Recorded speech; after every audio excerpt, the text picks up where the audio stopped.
Hey guys, welcome to my channel, The Agent Theory. So right now it's October, and you know what that means. Spooky, scary skeletons and shivers down your spine. Yes, I do love Halloween, but October is also Filipino History Month in the United States. A celebration of Filipino heritage, history, and culture. Now, culture can mean a lot of things. Language, music, arts, traditions, but most importantly, food. Lots of things come to mind. Sinigang, lumpia, pancit. Now there was one dish so iconic, so legendary, yet so classic. Manok, tuyo, suka, bawang, paminta, at bay leaves. Pagsamahin ng manok, suka at bawang at ibabad ng 1 oras. Igisa ang manok sa kawali, lutuin hanggang lumambot at pabayaang mag-simmer ng 40 minutos hanggang 1 oras. Isilbi ng mainit at mag-enjoy! Adobo, oftentimes referred to as the national dish of the Philippines.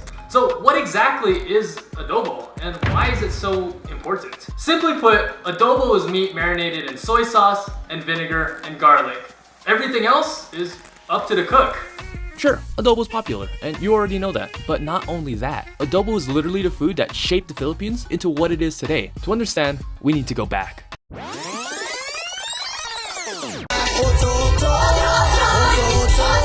No, way back. It comes from the Spanish word adobar, which means marinade or pickling sauce.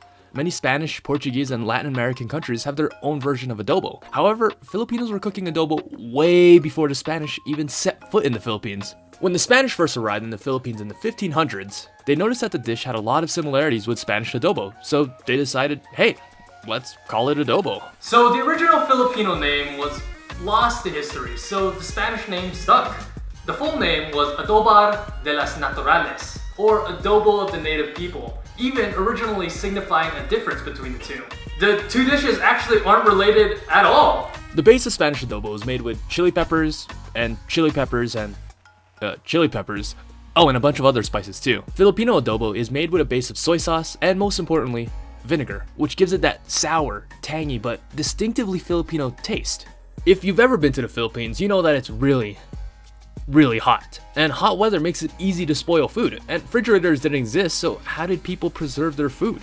That is where vinegar comes in. Vinegar made it so ancient Filipinos could actually preserve their food for longer than a couple hours. With the introduction of Chinese cuisine came the advent of soy sauce. It became a deterrent to most bacteria because of the high salt content of soy sauce along with the acidity of vinegar. In addition to preserving qualities, the ingredients are very simple and very cheap. Chicken, soy sauce, vinegar, and a couple of peppercorns. Throw in some bay leaves and you're good to go. Pretty ideal for the common Filipino. It became the go-to dish and one of the life staples that supported our early ancestors. And not only that, it's delicious. If you're familiar with Filipino food is almost always made up of 2 components. The first is called ulam, which is the main dish, and the second is rice, what the ulam is served with. The adobo dish is almost always served with rice. There will never be a time that you'll eat adobo without rice. Now, rice is the most significant food in the Philippines. Ideology exists concerning the origin of rice. Rice plays an almost sacred role in Filipino culture. The legend states that before rice, the early people had to rely on vegetables and fruit for their primary source of food. But then the gods felt pity on the humans and gave them a gift. Rice. Rice is believed to be literally a gift from God. And I don't disagree. Growing up Filipino, you eat every meal with rice. And I mean every meal with rice. Chicken, hot dogs, other carbs like ramen, spaghetti, even pizza. Now, when I have a meal without rice, it feels like, I don't know, my meal's incomplete. Like there's a hole in my stomach or something. Know what I mean? According to the legend, eating rice made man strong and gave them the strength to do their duties. Because of rice, the early Filipinos learned to till soil and cultivate the earth. No more hunting and gathering for us. The Filipinos learned to raise animals and make permanent dwelling places. They didn't have to worry about catching their food every day. They could focus on important things like agriculture, science, and dancing. Every single advancement in Filipino society can be linked to the advent of rice. The Philippines was built on rice. The sacrality of rice is such that waste of rice is highly discouraged. There's a Filipino superstition that for every grain of rice you leave on your plate, that's how many days you spend in hell. Spooky, scary skeletons and shivers down your spine. Now, when I was a young boy, I remember my nanay would yell at me for not eating all my rice. Yung kanin mo, o babatukan kita. Filipinos will eat rice at almost every single meal. Every birthday, every wedding, every fiesta, every special event will involve eating rice. You think I'm joking or this is an exaggeration? It's not. The average American weighs 9.5 kilograms or 21 pounds of rice a year. The average Filipino consumes 119 kilograms or 262 pounds of rice a year.